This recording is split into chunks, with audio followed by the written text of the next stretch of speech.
Police inspector ಮಾರ್ಗದರ್ಶನ ಹಾಗೂ ರಸೂಲುಪುರ್ premier league ವತಿಯಿಂದ ರಕ್ತದಾನ ಶಿಬಿರವನ್ನು ಹಮ್ಮಿಕೊಳ್ಳಲಾಗಿತ್ತು.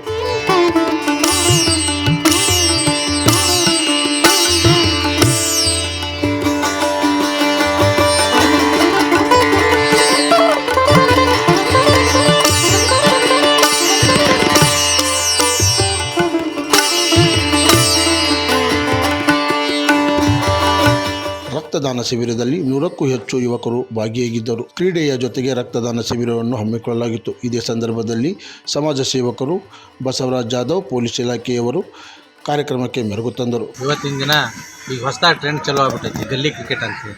ಆ ಗಲ್ಲಿ ಕ್ರಿಕೆಟ್ ವಿಷಯಕ್ಕೆ ಸಂಬಂಧಪಟ್ಟಂಗೆ ನಾವೆಲ್ಲರೂ ಕೂಡಿಸಿ ವಿಚಾರ ಮಾಡಿದಾಗ ಶಹರ ಪೊಲೀಸ್ ಠಾಣೆಗೆ ಹೋಗಿದ್ವಿ. ನಮಗೆ ಗಲ್ಲಿ ಕ್ರಿಕೆಟ್ ಪರ್ಮಿಷನ್ ಕೊಡ್ರಿ ಅಂತೇಳಿ. ಅವಾಗ ಸಾಹೇಬರು ಕನ್ವಿನ್ಸ್ ಮಾಡಿ ನಮ್ಗೆ ಕೊಡುವ ಹೊತ್ನಾಗ ಒಂದು ಮಾತು ಹೇಳಿದ್ರು, ನೀವು ಗಲ್ಲಿ ಕ್ರಿಕೆಟ್ ಇನ್ಕೆ ಆಡ್ಸಾತೀರಿ, ಅದ್ರ ಜೊತೆ ಒಂದು ಏನರ ಸಮಾಜಕ್ಕೆ ಒಳ್ಳೇದಾಗುವಂಥ ಕೆಲಸ ಮಾಡಿರಿ ಅಂತೇಳಿ ಮಾರ್ಗದರ್ಶನ ಮಾಡಿದೆ.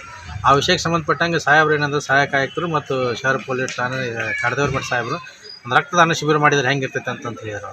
ಅವಾಗ ನಾನು ನಮಗೆ ಹೇಳಿದಾಗ ನಾವೆಲ್ಲ ಹುಡುಗರು ಯಂಗ್ ಕಮಿಟಿ ಹುಡುಗರು, ರಸೂಲ್ಪುರ್ ಯಂಗ್ ಕಮಿಟಿ ಹುಡುಗರು, ರಸೂಲ್ಪುರ್ ಪ್ರೀಮಿಯರ್ ಲೀಗ್ ಹುಡುಗರು ಎಲ್ಲರೂ ಕೂಡಿಸಿ ಮಾತಾಡಿ ಚರ್ಚೆ ಮಾಡಿದಾಗ ಸರ್ ಬೆಸ್ಟ್ ಐತ್ರಿ ಕಾನ್ಸೆಪ್ಟ್, ನಾವೆಲ್ಲರೂ ಕೂಡಿಸಿ ರಕ್ತದಾನ ಮಾಡೋಕೆ ರೆಡಿ ಇದ್ದೀವಿ, ರಕ್ತದಾನ ಮಾಡೋಣ, ಕ್ರೀಡೆಯ ಮುಖಾಂತರ ಒಂದು ರಕ್ತದಾನ ಮಾಡುವಂಥ ಕೆಲಸ ಮಾಡೋಣ ಅಂತ ಹೇಳಿದಾಗ ಅವರೆಲ್ಲ ಒಪ್ಕೊಂಡ್ರು.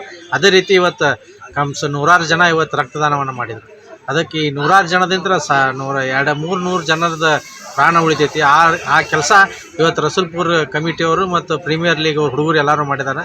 ಅದಕ್ಕೆ ಈ ಕಾರ್ಯಕ್ರಮ ಇನ್ನು ಮುಂದಿನ ದಿನದಾಗೂ ಕೂಡ ಯಾರ್ಯಾರು ಕ್ರಿಕೆಟ್ ಆಡಿಸ್ತಾರೆ ರಕ್ತದಾನ ಮಾಡೋ ಮುಖಾಂತರನೇ ಕ್ರಿಕೆಟ್ ಆಡಿಸ್ಬೇಕು. ಯಾಕಂದ್ರೆ ಎಲ್ಲರೂ ಯೂತ್ಸ್ ಯಂಗ್ ಹುಡುಗರು ಇರ್ತಾರೆ, ರಕ್ತದಾನ ಮಾಡೋದ್ರಿಂದ ಒಂದು ಒಳ್ಳೆಯ ಮೆಸೇಜ್ ಮೂಡ್ತೈತಿ ಅಂತ ಹೇಳಕ್ಕೆ ಇಚ್ಛೆ ಪಡ್ತಾರೆ. ಬಸವರಾಜ್ ಜಾಧವ್ ಅಂತ.